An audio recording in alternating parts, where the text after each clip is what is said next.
my training originally was as a teacher, and I had a master's in teaching. Worked in an inner city school in New Jersey, and I just loved teaching. And so when we moved to Houston, I had the opportunity to kind of assist with social skills groups.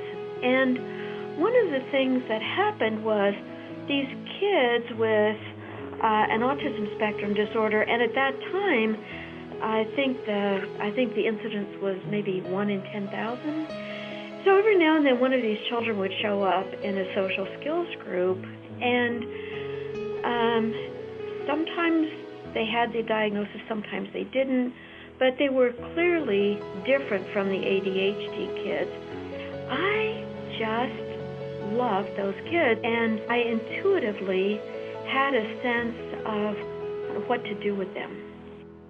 So, it was kind of pretty neat. So I began to pursue who this group of kids, who are they, and what makes them different, and what do you do with them. So my entire dissertation, all of my graduate work, I got into a PhD program, all of it was around the field of autism and what do you do?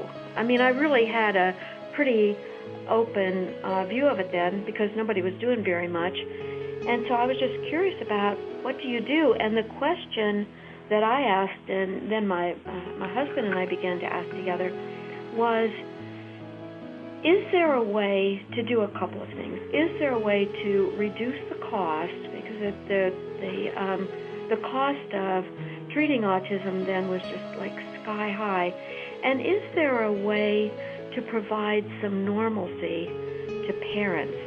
Because autism was ripping parents, couples apart and families apart. And so we wanted to see if we could do that. And in order to do that, we began to go back and look at typical development.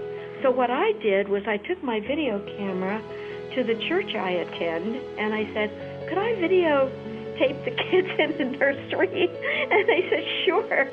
Yeah, come on in. And I went to playgrounds, and I would say to parents, do you mind if I videotape your kids? So you can see the difference between my husband, who is Steve Gutstein, by the way, and me. I'm out there videotaping people, and he's reading every bit of research there is to read.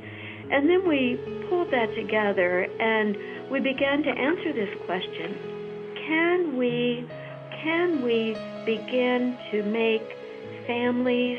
Can we begin to help families feel like a cohesive unit? Can we help these parents parent the children with autism the way they parent the other children? Can we help this child get on a better track? So the child's looking at the parents and saying, what are you going to teach me now? In the very same way that typically developing children do. So that's how I got involved in it. I loved it, and I felt like I was good at it.